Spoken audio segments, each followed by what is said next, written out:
오늘은 여러분과 함께 창세기 21장 말씀으로 또 다른 은혜가 있다라는 제목의 말씀을 나누겠습니다. 우리 옆 사람에게 이렇게 인사하십시다. 또 다른 은혜가 있답니다. 이렇게 인사합시다. 또 다른 은총이 있다. 이 제목을 가지고 은혜 나누고자 합니다. 여러분이 알지 못하는 또 다른 은총이 있다라는 사실을 오늘 말씀을 통해서 확인하시기 바랍니다. 우리는 지난 시간까지 동굴로 들어간 롯에 이어서 사막으로 이동한 아브라함에 대해서 살펴보았습니다. 동굴로 들어간 롯을 통해서 우리는 뭘 보냐면 인간들이 벌이는 그런 괴악한 범죄에도 불구하고 여전히 하나님은 그들에게 은총을 거두시지 않고 계신다라는 사실을 우리는 배웠죠. 그 다음에 사막으로 들어간 아브라함을 통해서는 무개념, 개념이 없이 벌이는 그런 실수에도 불구하고 비상으로 개입하셔서 은총의 언약과 그 언약의 당사자를 지켜주시는 그런 하나님도 우리는 보았습니다. 그리고 여러분 아직 안 잊으셨겠죠? 약 한 달 전에 우리가 정교인 수련회 할 때 첫 시간이죠. 이삭을 임신할 거라는 그런 예언의 말씀을 듣고서 피식하면서 하나님을 비웃었던 그 사라의 비웃음을 찐 웃음으로 바꿔주시는 그런 하나님의 역사에 대해서도 우리는 들었습니다. 바로 21장의 내용 1절부터 7절까지가 바로 그 내용입니다. 근데 그 내용은 우리가 이제 다뤘기 때문에 오늘은 8절부터 그 이후의 내용을 다루도록 하겠습니다. 이렇게 아브라함의 집안은 참 특이한 점이 여러모로 많이 있습니다. 오늘은 그 다음 이야기가 전개가 되죠. 아시다시피 이삭의 이름의 뜻은 웃음이었습니다. 웃음. 이제 그 이삭이, 그렇게 기다리던 이삭이 탄생하고 난 다음에 아브라함의 집안에 계속 웃음이 펼쳐질지 아니면 그게 희망사항이었는지 어떤 건지 오늘 살펴보았으면 좋겠습니다. 먼저 첫 번째 사라의 주장과 아브라함의 고민, 이런 제목의 말씀 소제목이 이어집니다. 8절부터 10절까지 말씀을 함께 읽겠습니다. 시작. 그 아이가 자라 젖을 뗐습니다.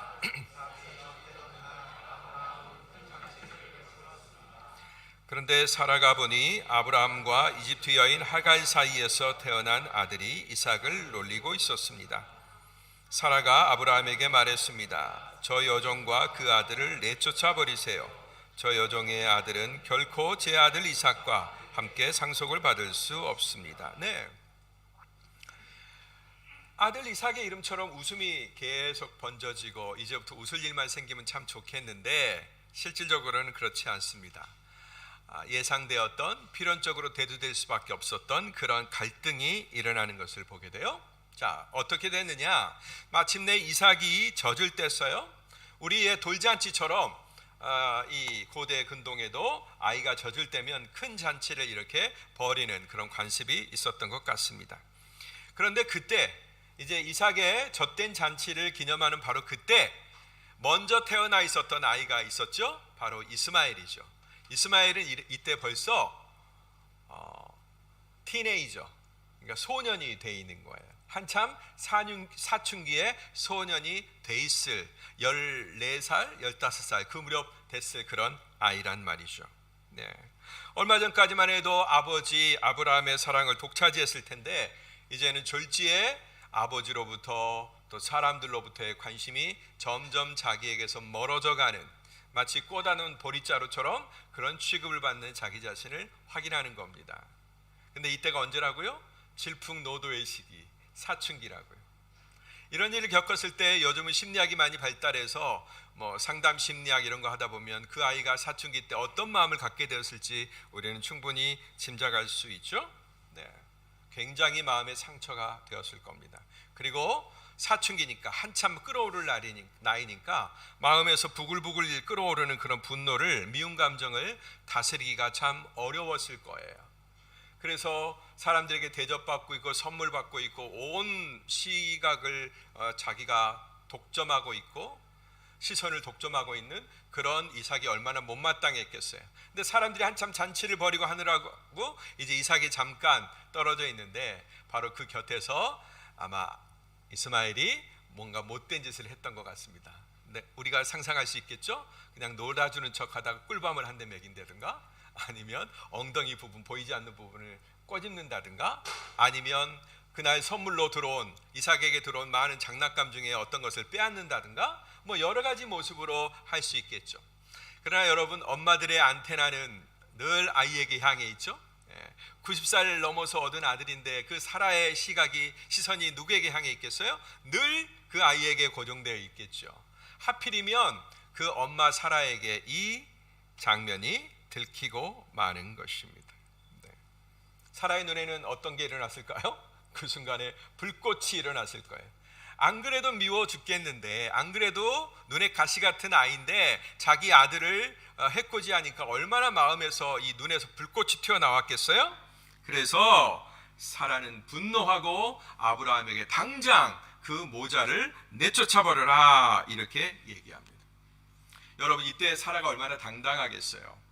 내가 아브라함에게 아들을 낳아주었도다, 이렇게 당당하게 얘기하는 사라 아닙니까? 늙은 아브라함에게 내가 아들을 낳아주었다, 그것도 적통 계승자를 낳아준 거죠.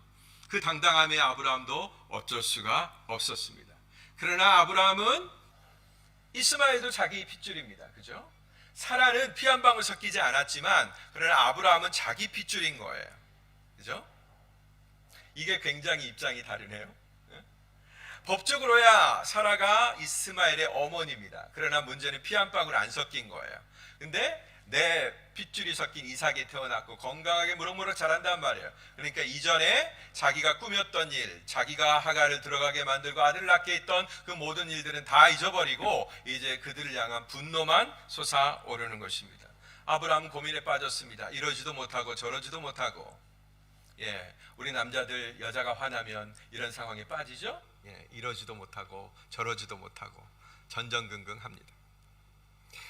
그런데 하나님이 바로 그 상황에 나서시는 것을 보게 됩니다. 하나님이 일거에 정리를 해주세요. 고민에 빠져있는 아브라함에게 하나님이 나타나십니다. 여러분 잘 아시죠? 아브라함이 곤란을 겪을 때마다, 그래서 실수할 때마다, 힘든 일을 겪을 때마다, 자기 혼자서 일을 처리하지 못할 때마다 하나님이 응급으로 개입해 주셨잖아요. 지난 시간에도 우리는 그걸 맛보았죠. 거듭되는 실수, 어쩌면 의도된 실수에도 불구하고 하나님은 그걸 막아주시는 것을 보게 돼요. 그리고 그에게 말씀하십니다. 사라가 너에게 뭐라고 얘기하든지 다 들어주어라. 즉 사라의 말대로 따라라, 이렇게 타이르셔요. 그리고 한 가지 덧붙여 주십니다. 오직 이삭을 통해서 난 사람이라야 약속의 자손이다, 이런 말씀을 일러주시는 거예요. 그러니까 너도 그걸 동의해야 된다. 네가 지금 이스마엘이 아깝고 이스마엘이 불쌍하겠지만 오직 이삭을 통해서 난 자라야 약속의 자손이라 불릴 것이다. 그렇기 때문에 너는 이 일을 진행해야 된다라는 하나님의 지시하심이죠. 여러분 조금 이상합니다. 이건 뭘까요? 그냥 여러분 아무렇지도 않게 넘어가실 수 있겠지만 요즘 시대에서는 굉장히 이상합니다. 요즘은 제일 세상에 화두가 되는 말이 뭐죠? 차별이라는 말이죠. 차별. 그래서 특별히 우리 한국 사람은 차별받는 것을 정말로 싫어합니다. 사실은 마음속에서 엄청난 차별을 하고 있음에도 불구하고 역으로 내가 차별을 너무나 많이 하고 있기 때문에 누군가가 나를 차별하는 거에 대해서는 또 못 참아냅니다. 인간이 제일 싫어하는 게 바로 이 차별이거든요. 그러면서 속으로는 다 차별하고 있어. 내가 하고 있기 때문에 그 차별을 받고 싶지 않아서 차별에 대해서 막 공적으로 분노하는 것입니다. 오늘 보니까 하나님이 차별하시네요. 우리 예전 조선시대에 있었던 적서차별, 적자와 서자를 차별하는 그런 모습이 하나님에게도 보인다라는 거예요. 그러면 여러분 정말로 하나님이 이 자리에서 적서차별을 하고 계시는 건가요? 과연 그럴까요? 그러면 서자들은 하나님 안 섬길 거 아니에요. 하나님은 서자들의 편이 아니니까. 그럴 리가 없겠죠? 하나님은 여기서 차별을 하고 계시는 것이 아닌 것입니다. 갈라디아서 3장 16절 말씀 찾아보겠습니다. 갈라디아서 3장 16절 다 같이 읽겠습니다. 시작. 하나님께서 아브라함과 그의 자손에게 약속을 주실 때 자손들에게라고 하시지 않고 오직 한 사람을 가리켜 내 자손에게라고 하셨는데 이는 곧 그리스도이십니다. 하나님께서 아브라함과 그 자손에게 약속을 주셨다라는 거예요. 아브라함 플러스 복수가 되는 그의 자손들에게 약속을 주셨는데 뭐라고 약속하셨느냐? 그 자손들에게 하신 게 아니라 자손들에게 하신 게 아니라 오직 한 사람 내 자손에게 하셨다라는 것입니다. 보십시오. 복수가 아니고 단수예요. 민족이 아닙니다. 어떤 혈통이나 핏줄로 인해서 만들어진 그런 가계도가 아닌 것을 보게 돼요. 여러 사람, 곧 민족의 하나님이 아니라 한 사람, 민족이 아니라 한 사람 그리스도라는 거죠. 하나님은 바로 나중에 그리스도의 탄생을 염두에 두고 이 말씀을 하셨다라는 것입니다. 그리스도가 이삭의 계보를 통해서 태어날 것이기 때문에 그 이삭의 계보를 통해서 태어난 자가 약속의 자손이라고 할 것이다. 그러므로 하나님은 그리스도를 이 세상에 탄생시켜야 되고 약속의 계보를 통해서 보내시겠다고 하셨기 때문에 그 약속을 지키시기 위해서 지금 살아가 버리는 이런 어마어마한 일을 그대로 따르라고 말씀하시는 것입니다. 아무런 대책이 없이 아니죠. 하나님이 대책을 세우시는 거죠. 뭐라고 대책을 세우세요? 아브라함의 육적 자손인 이스마엘에게도 한 나라를 이루게 하겠다라는 약속을 하시는 거예요. 아브라함이 막 고민하고 있으니까 쫓겨나면 얘네들 굶어 죽을 텐데 세상에서 이 험한 세상에서 정말로 고아가 되고 과부가 되고 최약자가 될 텐데 어떡하나 이런 고민에 빠져 있는 아브라함에게 약속을 주신다는 말이에요. 그 자손 아브라함의 자손에게 주시는 그 축복이 이스마엘에게 넘치게 하겠다. 이게 바로 하나님의 해법인 것입니다. 얼마나 슬기로운 하나님의 해법입니까? 네. 하나님은 대안을 가지고 계세요. 따라서 하십시다. 하나님은 최적의 대안을 가지고 계신다. 아멘. 자, 이제 그 대안이 어떻게 전개되는 것을 한번 보겠습니다. 쫓겨난 모자입니다. 이제 15절부터 16절까지 말씀을 읽어보겠습니다. 시작. 가죽 부대에 물이 다 떨어지자 하갈은 아이를 덤불 아래 두고 화살이 날아갈 거리만큼 그녀는 이 아이가 죽는 것을 차마 지켜볼 수가 없구나 라고 말하며 아이를 마주보고 앉아 큰 소리로 울었습니다. 네, 하나님께서 약속을 주셨으면 큰 나라를 이루게 하겠다 하셨으면 정말로 그들의 삶 가운데 그냥 바로 예정되어 있었던 일이 착착착착 진행되는 것처럼 그렇게 어떤 일들이 하갈과 이스마엘을 위해서 쭉쭉빵빵 펼쳐져야 되는데 실제적으로는 그렇지 않았어요. 여러분 핸드폰 우리 유튜브나 이런 거 하면 자꾸 광고가 이렇게 뜨잖아요. 그러면 요새 그 디지털 그 게임하는 광고가 뜨는데 뭐 어떤 이야기를 막 스토리를 만들어내요. 어떤 사람이 쫓겨나면 그래가지고 막 쫓겨나가지고 뭐 좀비한테 쫓겨나가기도 하고 막 그러면 가서 나무를 막 딱딱딱딱 베고 그다음에 집이 착착착착 만들어지고 성이 만들어지고 하는 그런 게임들 광고 나는 거 보셨을 거예요. 마치 그런 것처럼 하나님이 약속하셨으면 우리의 기대로라면 어린아이들의 기대로라면 어때요?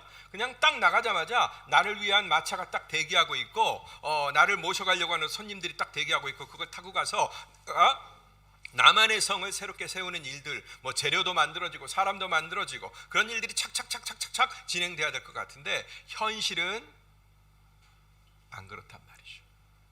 자, 어때요? 그들은 절망의 사막에 버려졌습니다. 아브라함은 그 말씀을 믿고 떠나보냈어요. 안심하고 있습니다. 하나님이 살려주실 거야. 하나님이 건져주실 거야. 하나님이 한 나라를 이루겠다고 분명히 말씀하셨어. 그리고 조그만한 양식과 가죽 한 부대에 물만 줘서 보냈습니다. 그런데 그렇다고 해서 보호해주겠다고 했던 약속이 있는데 불구하고 모자 앞에 놓인 절망적 상황이 해결된 것은 아니었다라는 거예요. 그들은 브엘세바 광야를 또 돕니다. 여러분, 브엘세바는 이스라엘의 가나안 지역의 제일 아래쪽에 있는 도시예요. 거기까지가 사람이 살 수 있는 한계입니다. 바로 그 아래로는 네게브 사막이 있어요. 그러니까 사람들이 도시를 이루고 살 수 있는 한계 지역이 바로 브엘세바인데 굉장히 덥습니다. 나중에 그 말을 실감하시려면 지금 이 계절에 더운 계절에 이스라엘을 나중에 한번 여행해 보시면 압니다. 브엘세바 한번 가보십시오. 얼마나 머리끝이 타오르는지 어마어마한 더위가 있는 곳입니다. 바로 그곳에서 헤매다가 그들은 이내 마실 물이 떨어지고 독수리 밥이 될 수밖에 없는 그런 처지에 놓였습니다. 암담한 거죠. 광야 어디에도 사람이 없습니다. 광야 어디에도 물이 없고 시내가 없고 오로지 있는 것이라고는 떼약볕밖에 없고 떼약볕에 마른 풀밖에 없습니다. 그런 곳밖에 없는 거예요. 이제 죽을 일만 남았어요. 이 상황이 너무나 힘들어서 어떻게 합니까? 하갈은 멀리 떨어져서 화살 하나 쏠 만큼의 거리까지 떨어져서 자기 아들 눕혀놓고 그 눕혀놓은 자리를 보면서 막 그냥 대성통곡을 하는 겁니다. 땅에 엎드러져서. 네. 원망도 하고 이 죽일 누구야 하면서 막 그냥 모든 발악도 하고 막 그랬겠죠? 대성통곡을 하는 겁니다. 우는 것만큼은 그가 할 수 있는 것이 아무것도 없었죠. 여러분, 그런데 바로 이런 상황이 우리 인생에도 펼쳐진다라는 것입니다. 연세가 드신 우리 성도님들은 더 잘 이해하실 거예요. 얼마나 험한 세월을 우리가 살아왔습니까? 우리가 지금 막 급속하게 발전해서 이전을 그냥 망각해버리고 잊어버려서 그렇지, 여러분, 우리가 얼마나 정말로 말이 안 되는 그런 세상을 우리가 살아왔냐라는 거예요. 우리 부모님들은 더 하실 거예요. 우리 권사님들 더 하실 거예요. 정말로 기가 막힌 세월을 살아왔습니다. 우리에게는 이런 막막함이 언제라도 찾아올 수 있다라는 거예요. 어느 누구에게도 도움의 손길을 내밀 수 없는 그런 막막하고 암담한 상황이 우리 인생에는 찾아온다라는 것입니다. 이미 겪으신 분도 있죠?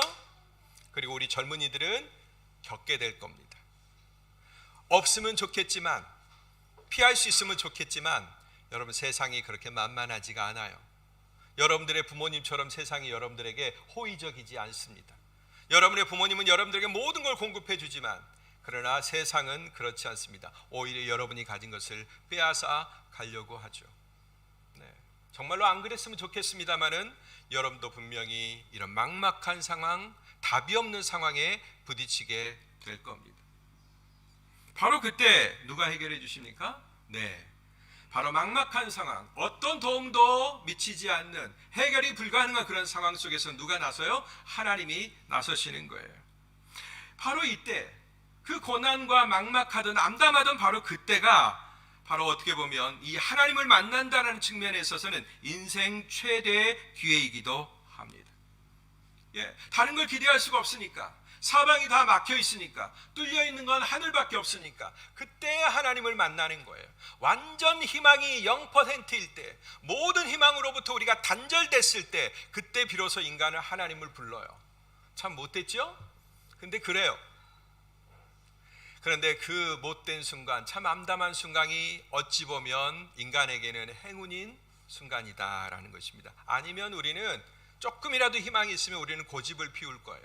조금이라도 희망이 있으면 우리는 다른 걸 의지하려고 할 거예요.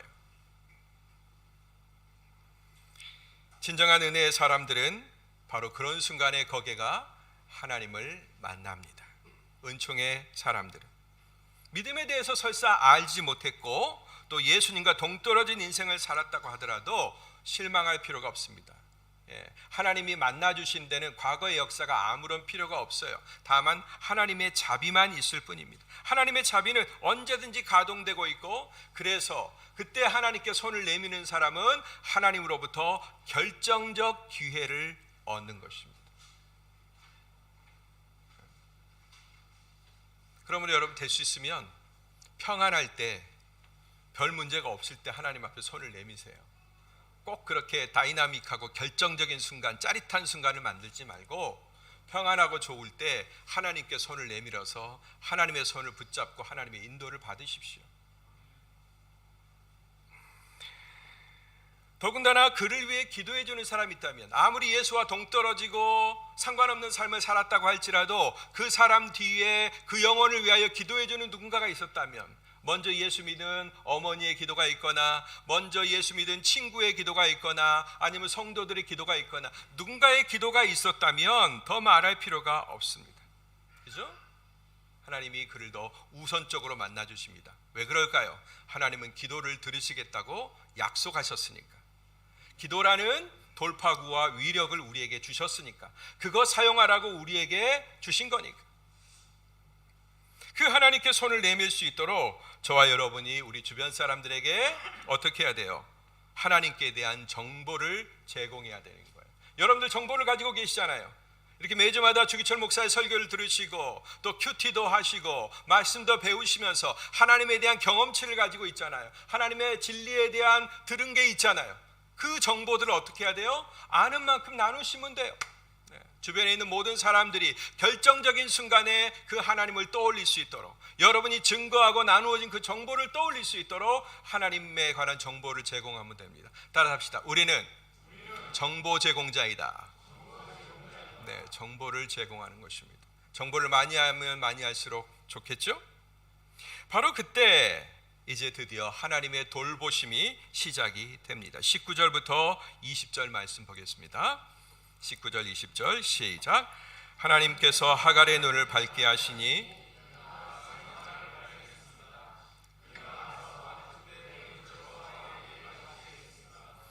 하나님께서 그 아이와 함께 계시는 가운데 그는 자라났습니다. 그는 광야에서 살면서 활 쏘는 사람이 됐습니다. 네, 희망의 샘을 발견합니다. 절망의 순간에 이제 나 다 끝났어 하고 아이고 다리를 뻗고 있는 바로 그 순간에, 한번 뻗고서 세상을 원망하고 이제 다 죽어버리려고 하는 그런 순간에, 다 포기하는 그 순간에 하나님께서 희망의 샘물을 뚫어주시는 거예요. 여러분, 하나님이 우리 인생에게 자비를 베푸시는 가장 흔한 방법 중에 하나가 뭐냐면 우리의 눈을 열어주시는 거예요. 따라 합시다. 하나님은 내 눈을 열어주신다. 에파타 하고 열어주시는 것입니다. 눈을 열어주시는 거예요. 열려라. 사람은 절망과 좌절에 빠지면 당장 눈앞에 있는 것밖에 보지 못합니다. 그죠 여러분? 위기와 막 궁급할 때, 막 마음이 바쁠 때 뭐만 보여요? 문제를 해결할 수 있는 것이 옆에 있는데 옆에는 안 보이고 오로지 그 문제만 막 보이죠. 그래서 문제를 막 파고 들어갑니다. 문제를 파봐야 아무런 답이 없고, 문제를 해결할 수 있는 해답의 요소들을 밖에서 찾아야 되는데 그렇지 못해요. 오히려 그때 마음이 넓어지고 시야가 넓어져야 되는데 그때 오히려 좁혀집니다. 긴장이 되고요. 그거밖에 보지 못해요. 더군다나 그걸 도움을 바라지 않고 끝까지 해결하려고 하면 어떻게 됩니까? 그 사람은 더 깊고 깊은 동굴 속으로 빠져드는 거예요. 더 암흑의 공간 속으로 들어가는 것입니다. 동굴 입구에는 그나마 희미한 빛이라도 있지, 동굴 속 깊이 들어가면 아무것도 보이지 않잖아요. 근데 사람이 그렇게 미련스럽게 자기 혼자 문제를 해결하려고 동굴 속으로 깊이 들어간다라는 것입니다. 그러면 자꾸 어떤 생각이 들어요? 그 상황에 대해서 어떤 생각이 듭니까? 건강한 해석이 안 되죠. 온전한 해석이 안 되죠. 분별이 안 되죠. 그래서 이렇게 얘기합니다. 나는 이용만 당하다 버림받았어. 멀쩡하게 있는 처녀인 나를 지 남편한테 시집 보내더니, 그리고 아들까지 낳아줬는데 이제 지 아들 낳으니까 나를 쫓아내? 그래, 네가 나를 이용했구나 하면서 입속에서 뭐만 나와요? 저주만 나오는 거죠. 그렇죠? 그리고 이 암담한 상황 가운데 나를 도와줄 사람 아무도 없어? 세상은 역시 이런 거구나, 하직하자, 뭐 이런 식으로 되는 거예요. 답이 안 나오는 그런 오리무중으로 빠지게 되는 것입니다. 그리고 자기의 처지가 불쌍해서 통곡하며 목 놓아 울 수밖에 없는 거예요. 바로 그때 하나님께서 그의 시선을 바꿔 주십니다. 왜? 바로 아브라함에게 약속하신 그도 큰 나라를 이루게 하겠다, 한 나라를 이루게 하겠다, 그 약속을 하셨잖아요. 그래서 이제 그 좁은 굴 속으로 들어가고 파고 들어가고 아무것도 안 보이고 내 아들 하나만 안 보이고 죽어가고 있는 아들만 보이는 그 하갈의 눈을 어떻게 해요? 시선을 돌려주신다는 거예요. 하갈아, 여기만 보지 말고 다른 곳을 봐라. 그랬더니 뭐가 보여요? 신기하게 그 광야에서 물이 솟아난 곳이 보인다라는 거예요. 원래부터 있었던 셈이겠어요, 여러분? 원래부터 있었으면 그 주변이 파랗겠죠. 다른 곳은 다 말라 있어도 거기만 파랗겠죠. 제가 옛날에 유대 광야를 간 적이 있습니다만, 유대 광야에 그 헤롯이 만든 수로가 있어요. 산 위에 어느 한 곳에 우물이 있는데 그 물을 수로를 통해서 흘러가게 합니다. 그래서 가만히 보면 다 갈색밖에 없는데 그 부분만 실처럼 파란색으로 이렇게 돼 있어요. 그 수로가 지나가는 법. 왜 그렇죠? 거기에 물이 있기 때문에 식물이 자라나는 거죠. 그것처럼 원래부터 뚫려 있었으면 그 파란 게 보이겠죠. 식물이 자라나는 거. 근데 다 노래요? 그건 뭐예요? 원래 뚫려 있었던 셈이 아닌 거죠. 따라 합시다. 하나님은 내 인생에 샘을 뚫어주신다. 아멘. 샘을 뚫어주시는 거예요. 전혀 보이지 않았던 샘이 보이기 시작한 것입니다. 이제 죽음의 공포는 사라지고 오히려 생명의 세계가 열립니다. 하갈은 당장의 가죽 부대에다가 그 물을 담아서 아들에게 뛰어가는 거죠. 그리고 목말라 죽어가고 있는 아들에게 생명수를 부어줘서 그를 살립니다. 이제 그 아이는, 이스마엘은 하나님의 돌보심 가운데 자라나게 됩니다. 강건하게 자라게 되죠. 이처럼 나에게 하나님의 은총이 주어지고 있고, 이런 걸 은총이라고 얘기하는 겁니다. 제가 은혜와 은총을 약간 구분하고 있어요. 사실 구분하기 어려운 말이긴 하지만 편의상 구분합니다. 혜택들, 이런 은혜로운 혜택들이 그에게 주어지고 있고, 그 다음에 하나님의 분명한 돌보심이 진행되고 있다는 사실을 내가 드디어 보기 시작할 때, 내 인생이 그냥 자동으로 흘러가는 게 아니고 내 인생이 이 땅의 인생과 같이 흘러가는 게 아니구나, 분명히 내 인생 속에 개입하신 하나님의 손이 있구나 라는 사실을 알게 될 때, 그때 비로소 우리는 하나님을 의지하는 패턴이 생기는 거예요. 한번 의지했는데 하나님 불렀더니 이렇게 해주시네. 그리고 또 다른 위기가 옵니다. 이때도 어떡할까? 그리고 하나님을 부르고 기도했더니 또 해법이 생겨요. 이게 자꾸 반복되다 보면 어떻게 돼요? 패턴이 되죠.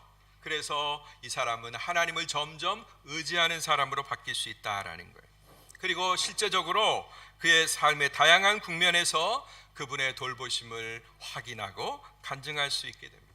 이처럼 하나님의 인도하심을 받는다라는 것, 이것은 우리에게 너무나 큰 다행입니다. 근데 보통 여기서 만족하는 경우가 많아요. 은총에만 만족하는 경우가 많이 있다라는 거예요. 내게 베풀어진 혜택, 이 세상에서 살아가는 어떤 힘과 능력과 조건들, 이런 것들이 구비되는 것에서 신앙생활을 그쳐버리는 분들이 있다라는 거예요. 이분은 신앙생활 가운데 딱 한 개만 누리고 있는 거예요. 한 개만. 나머지 99개는 누리지 못하고 있는 것입니다. 여기서 어떻게 됩니까? 멈추지 말고 한 단계 더 나아가야 돼요. 결국은 그렇게 하나님이 내 인생을 돌보고 계시는군요. 하나님이 적재적소에 필요한 대로 나에게 은총을 베풀어주고 계시는군요. 그렇다면 아예 이제 제 인생을 영원토록 붙잡아 주십시오. 앞으로 저의 삶을 통째로 붙잡아 주십시오. 그렇게 하나님 앞에 나 자신을 맡기는 데까지 나아가야 하는 것입니다. 하나님, 제 생명을 책임져 주십시오. 제 영혼을 책임져 주십시오. 앞으로의 모든 미래를 책임져 주십시오. 이 땅의 삶뿐만 아니라 하늘에서의 삶도 주께서 책임져 주십시오 라는 단계까지 나아가는 거죠. 바로 뭐예요? 구원의 세계에 진입하는 것입니다. 바로 이 구원의 세계에 진입하게 하시려고 그토록 수많은 은총들이, 그토록 수많은 샘들이 나를 위해서 뚫리는 거예요. 절망적 상황 가운데서, 샘이 없던 곳에서 샘이 터지고, 내가 아무런 도움을 받지 못하는 상황 가운데서 불현듯 돕는 사람이 나타나고, 아무도 친절하지 아니하고 나에게 베풀지 않는데 불현듯 나를 향해서 무조건적으로 베푸는 사람이 나타나고 하는 일들이 반복되고 반복되는 것입니다. 나를 인정해주는 사람이 생기고, 내 능력을 사는 사람이 생기고, 나를 도와주는 사람이 생기고, 박수 쳐주는 사람이 생기고, 뒤에서 어떻게 하나 걱정하면서 근심해주는 사람이 생기고, 바로 이런 은총이 가동되는 이유는 뭐냐? 하나님이 그런 은총을 우리에게 베풀어 주신 이유는 뭐냐? 바로 궁극적인 하나님의 손, 그 구원의 손을 경험하게 하시려는 주의 은총인 줄로 믿습니다. 이걸 완전한 은혜라고 하는 거예요. 은총에서 우리는 은혜로 나아가야 돼요. 따라 합시다. 은총에서 은혜로.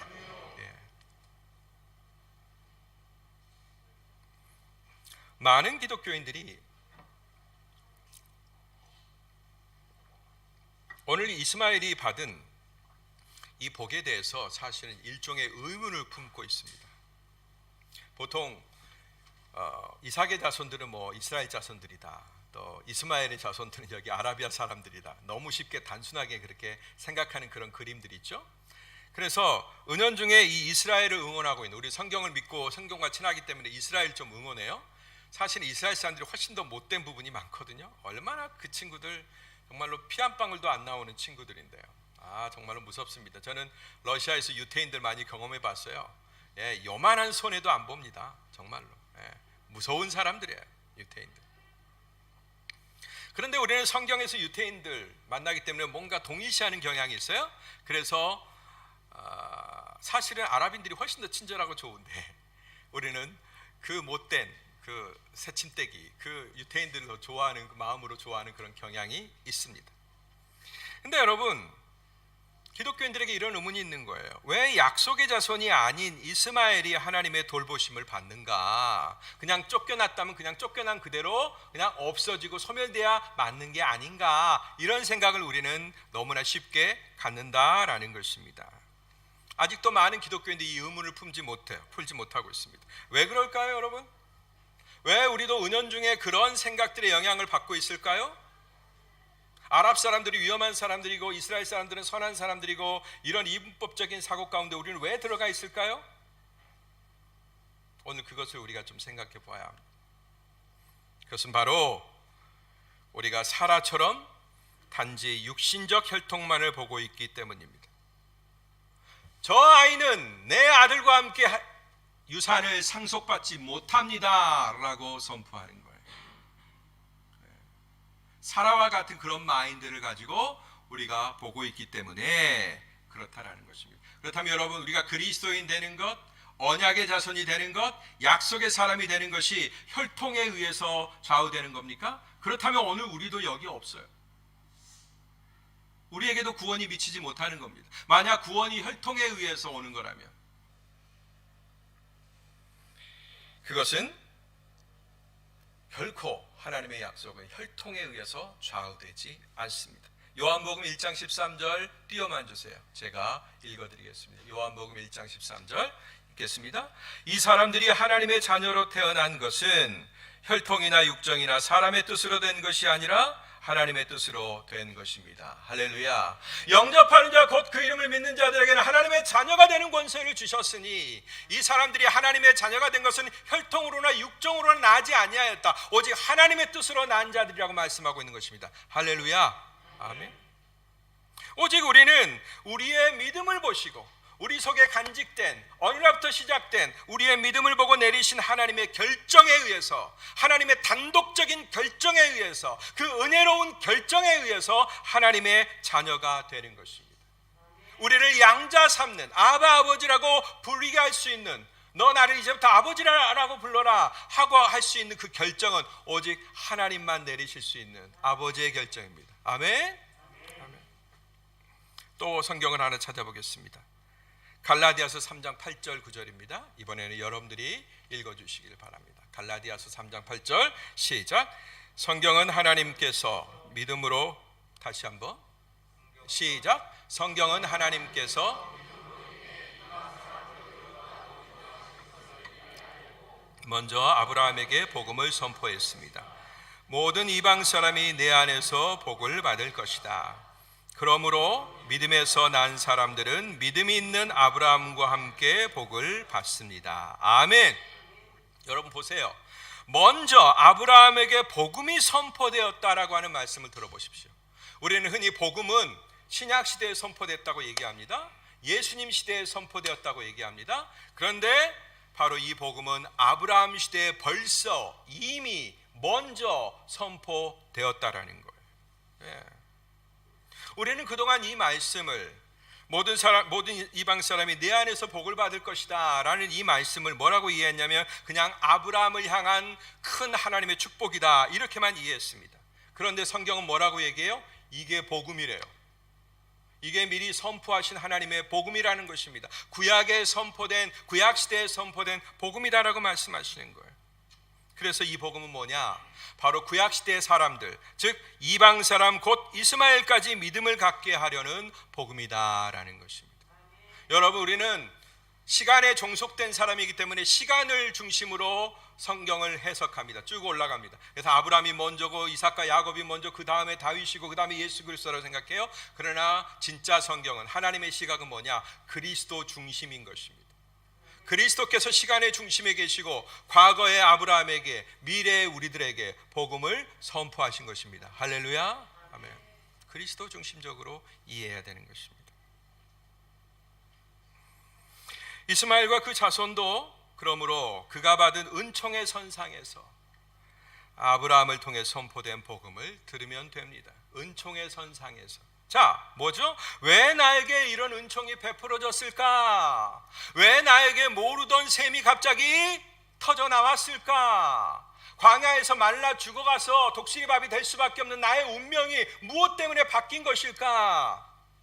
이것에 대한 궁금증을 가져야 된다는 거예요. 바로 은총의 선상에서 생각해야 된다라는 것입니다. 네.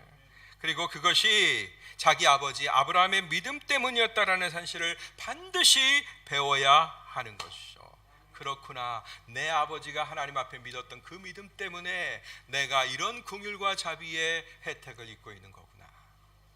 바로 이렇게 은총에 대한 바른 해석이 오늘 사는 우리에게도 너무나 절실한 것입니다. 우리는 내게 베풀어주고 있는 오늘날의 은총들, 수많은 혜택들을 해석하는 바른 눈을 가져야 하는 것입니다. 옆 사람에게 인사하십시다. 우리 바르게 해석합시다.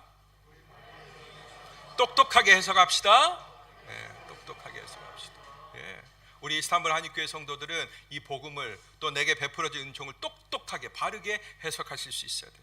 이것은 우리 아이들에게도 마찬가지입니다. 지금 우리 이스라엘에 있는 자녀들이 우리가 하나님께로부터 받은 이 은총을 볼 수 있어야 된다는 거예요. 도대체 내가 누리고 있는, 내 아버지가 나에게 베풀어주고 있는 이 은총이 어디로부터 비롯된 것인가를 우리 아이들이 봐야 된다는 거예요. 물질의 회복, 번영의 회복, 건강의 회복도 중요하지만 더욱더 중차대한 이 구원의 복에 대해서 여러분들이 보여주셔야 합니다. 그러려면 어떻게 해야 되죠? 맨날 자식 앞에서 야 임마 누가 등록금 대줬어? 야 누가 이만큼 살게 해줬어? 왜 그거 하고 싶겠죠. 남자들은 그러고 싶습니다. 그거라도 인정을 좀 받고 싶으니까. 그러나 여러분, 그보다도 우리는 뭘 설명해야 돼요? 그렇게 해주신 분이 내 아버지야.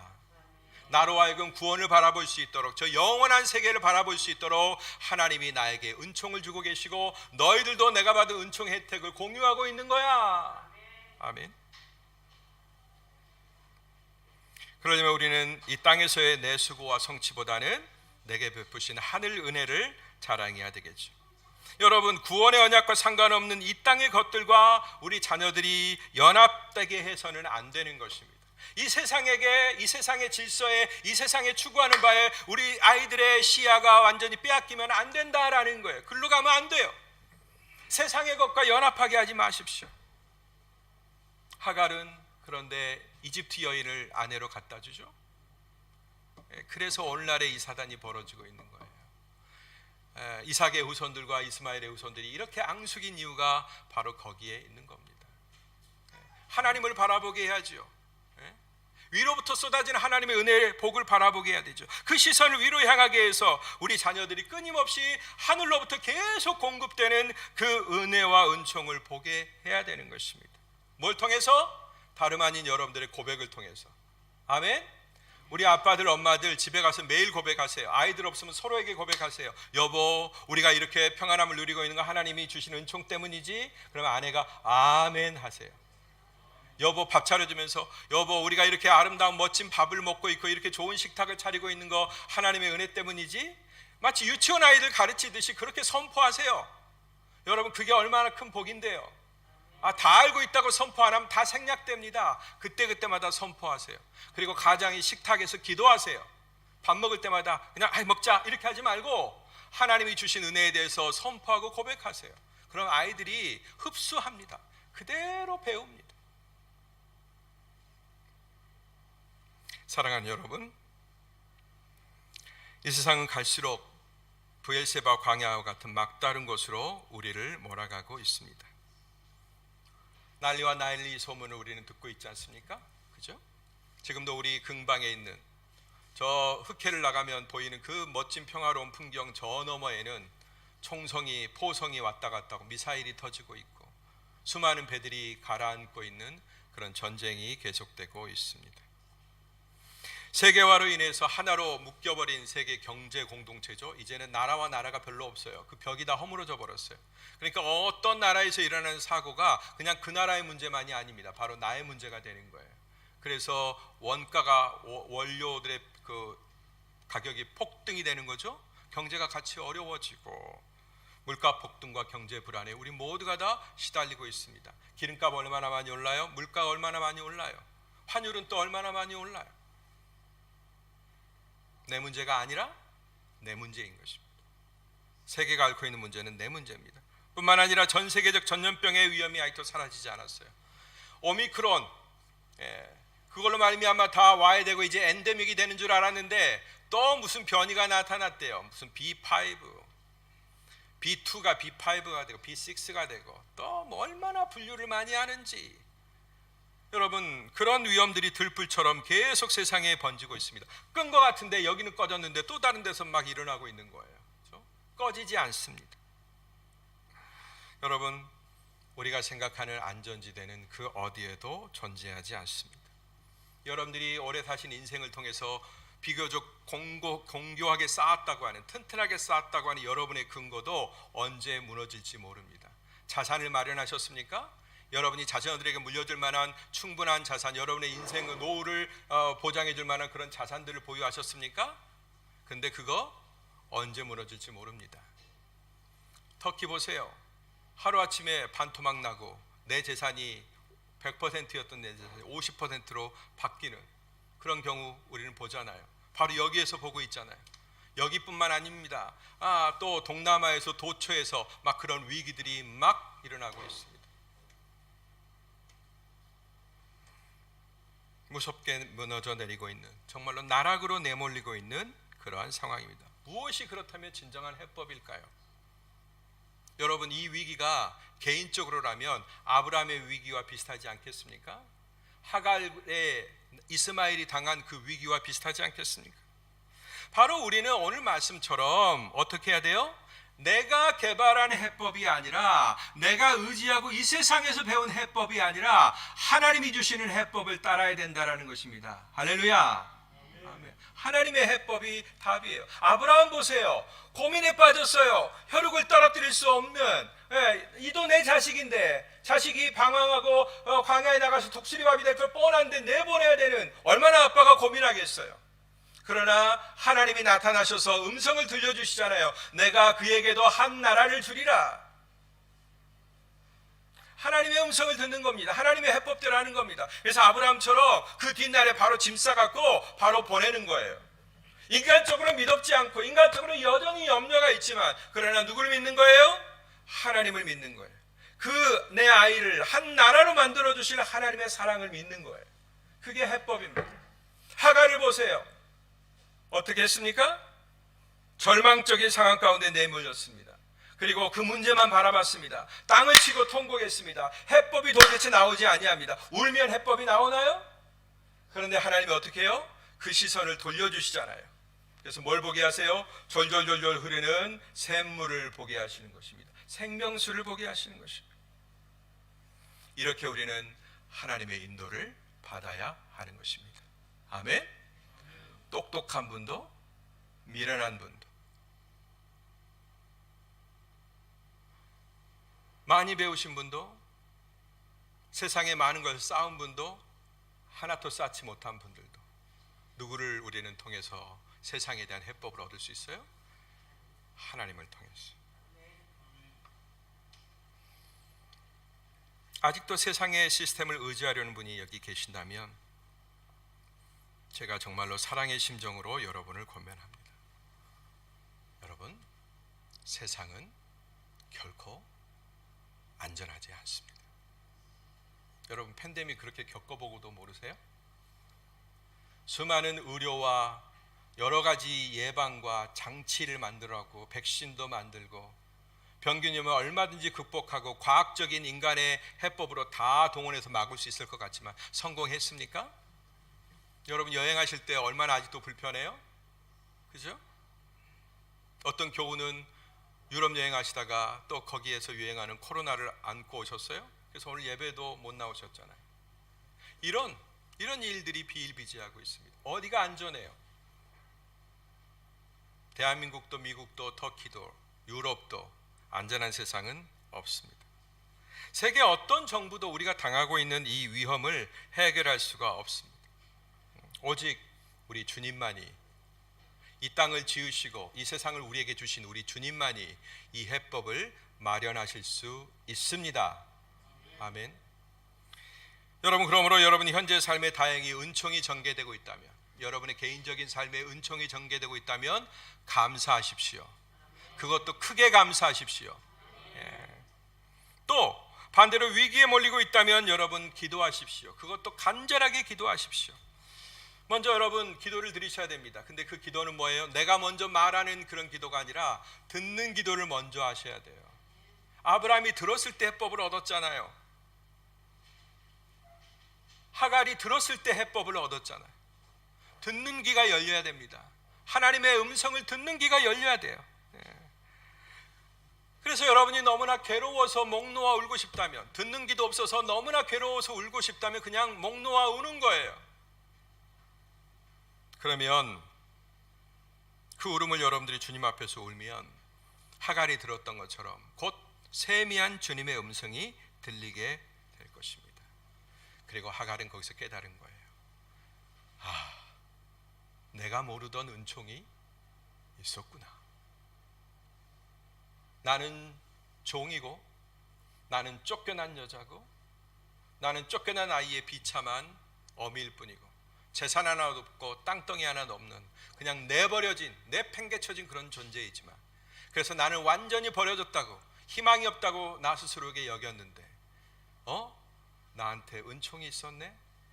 내가 알지 못하던 나의 은총이 있었네? 그것을 발견하게 되었던 것입니다.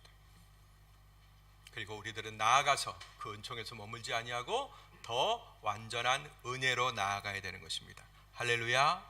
대가 없이 주어지는, 어떠한 조건도 없이 주어지는 완전한 은혜, 그 가운데 들어가야 되는 거예요. 바로 거기에 우리가 결코 알 수 없었던 하나님의 크고 크신 그 사랑이 숨겨져 있는 것입니다. 저는 그래서 여러분, 예배를 자꾸 멀리하고 등한시하고 가볍게 여기는 오늘의 세태를 참 많이 걱정합니다. 하나님 만나러 오는 이 순간을 그냥 너무 습관적으로 하고 있고 경험하고 있는 이 세태를 참 많이 걱정합니다. 여러분, 그럴 여유가 없습니다. 여러분이 구축한 세계는 결코 안전하지 않습니다. 훅 불면 날아가 버릴 그런 세상입니다. 하나님과의 관계를 돈독하게 하시고 하나님이 만들어주시는 그 믿음의 반석 위에 여러분의 집을 세우시기를 바랍니다. 기도하겠습니다.